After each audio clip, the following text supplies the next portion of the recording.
Hello and welcome to the Serenity Health and Wellbeing Podcast. I'm Sarah Castles, nutrition and lifestyle coach, and this is where we explore simple, sustainable ways to take care of your mind, your body, and sense of self through all the seasons of life. Today I'm going to be talking about the importance of self-care for us all. But before I begin, I want to take a moment to dedicate this episode to my brother, because he is travelling through some storms in his own life. And it is in these storms, not in the calm, that we need self-care the most. If you've listened to my story in an earlier podcast, you may remember that as children we lost our mother. I was 15 years old and my brother was 12 years old. We were young but old enough to feel the depth of the pain and heartbreak that came with that loss. And it's something that never really leaves you. If you've experienced a life-changing event, you will know that they can shape us in profound ways. They can break us, or they can become the making of us. Whether it is the loss of a loved one, the breakdown of a relationship, or any moment that tips your world upside down, these experiences leave their imprint because they ask us to dig deep and to find the resilience we didn't know we had and to rebuild ourselves piece by piece. So today's subject comes from that place of reflection, strength and compassion, and I will be sharing some of my own self-care tips that I have found to be absolutely instrumental in helping me love life, whatever the hardships are. So let's get started. Are any of you feeling overwhelmed with your life at the moment? It doesn't matter if you are male or female, young or in your golden years.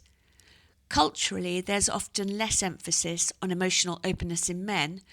Male friendships may be activity-based, such as watching sports, playing golf, or going for a pint.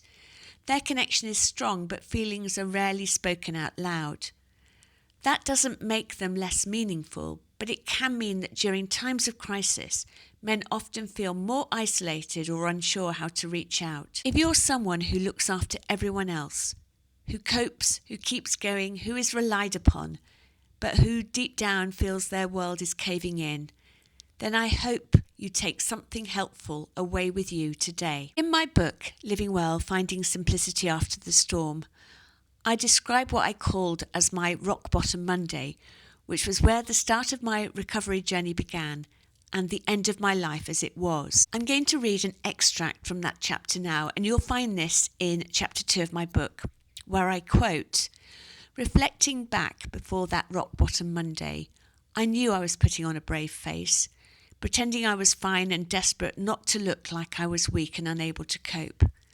I didn't recognise the woman staring back in the mirror anymore, the adaptable, capable one that could stand in front of 100 students and deliver a lecture without flinching, the woman that coped on the front line during the pandemic, who moved nurse lecturing online overnight and had to quickly learn Teams, Zoom, and every other platform thrown at me within the first days of that initial lockdown. Yet here I was paralysed by the decision of whether I wanted poached or scrambled eggs for breakfast. And I wonder how many of you may resonate with this. The importance of self-care was the foundation in which I needed to re-establish joy in my life again. However, this was a struggle because I come from a generation where self-care was deemed to be selfish.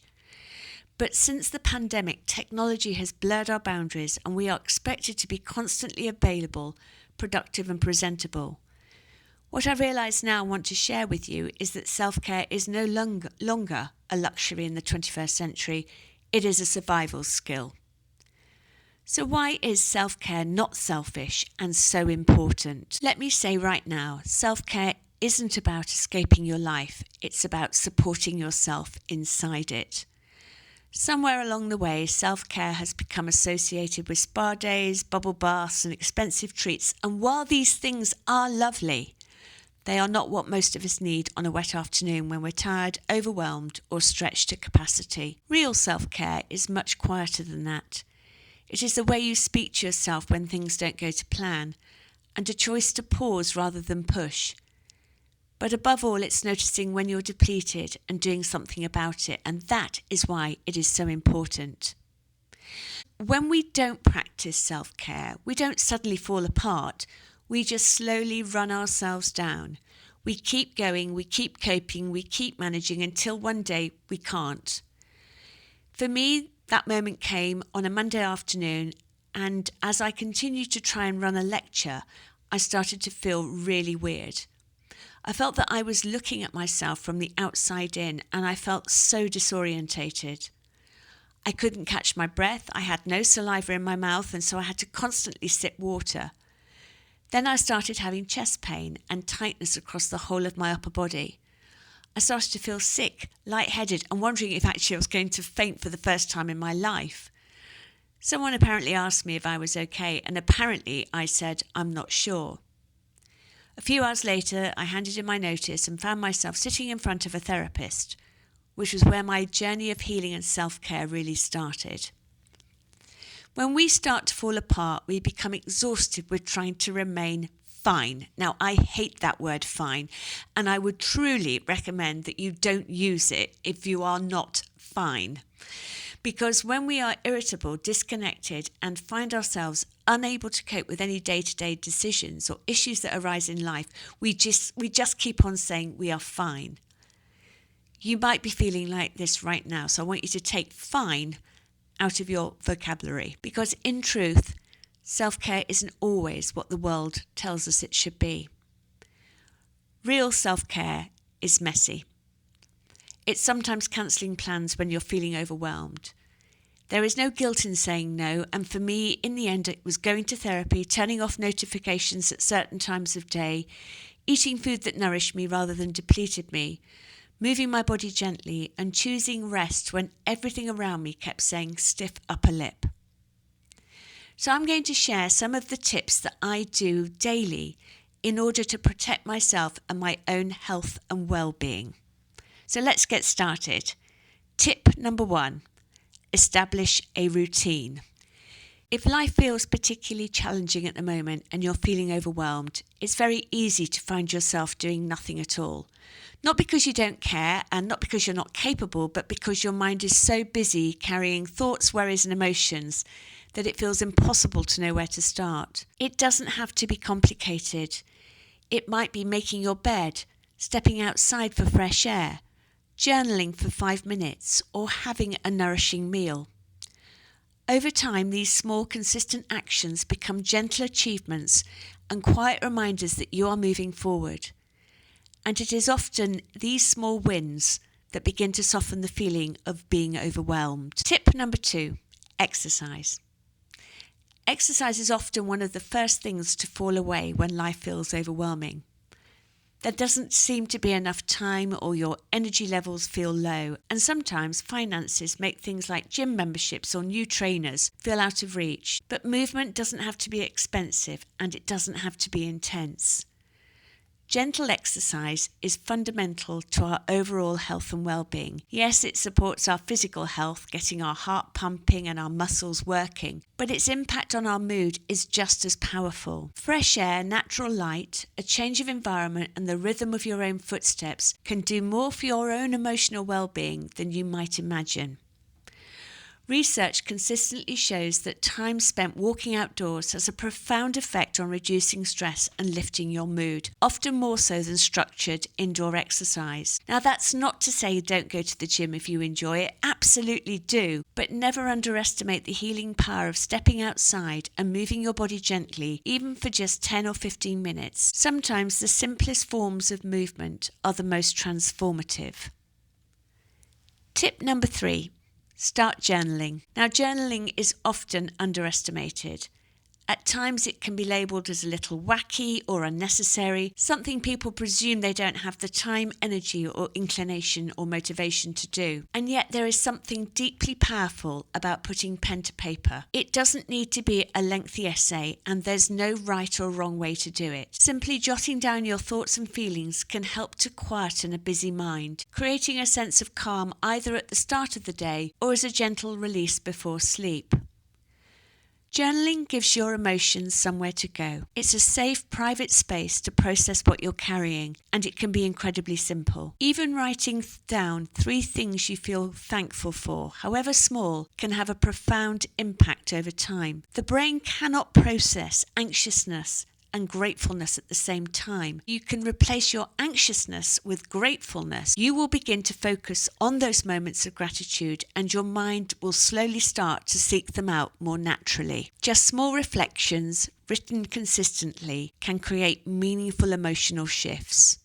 So please never underestimate the healing power of your own words on paper. Tip number 4, nourish your body. Science consistently shows that when we're feeling overwhelmed or struggling to cope, we tend to reach for foods that feel comforting in the moment, but often leave us more depleted afterwards. When stress is high, quick sugar, refined carbohydrates, and ultra-processed foods can feel like a relief, but they rarely give our bodies what they truly need. By choosing to nourish yourself well, you're giving your body its best possible foundation for resilience and immunity. Food is information for your cells.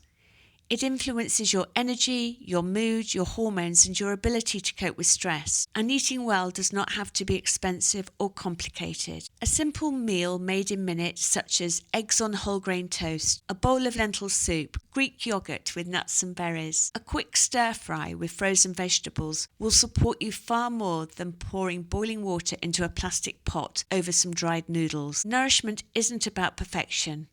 It's about asking, what would truly support my body right now? Because when you fuel yourself well, you will think more clearly, feel more stable, and build inner strength needed to navigate difficult seasons and storms. Small, consistent choices create a powerful change. Tip number 5, sleep. When life feels overwhelming and challenging, sleep is often one of the first things to suffer. Yet sleep is not a luxury, it's fundamental to our health.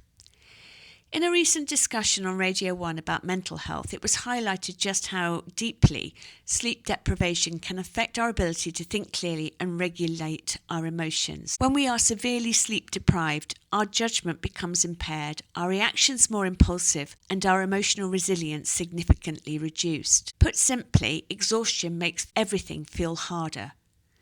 Go to bed may sound overly simple, but the message is powerful. The difficulty, of course, is the act of just getting into bed doesn't mean that you're going to be able to switch off. Our minds can still be racing, and sleep doesn't come easily.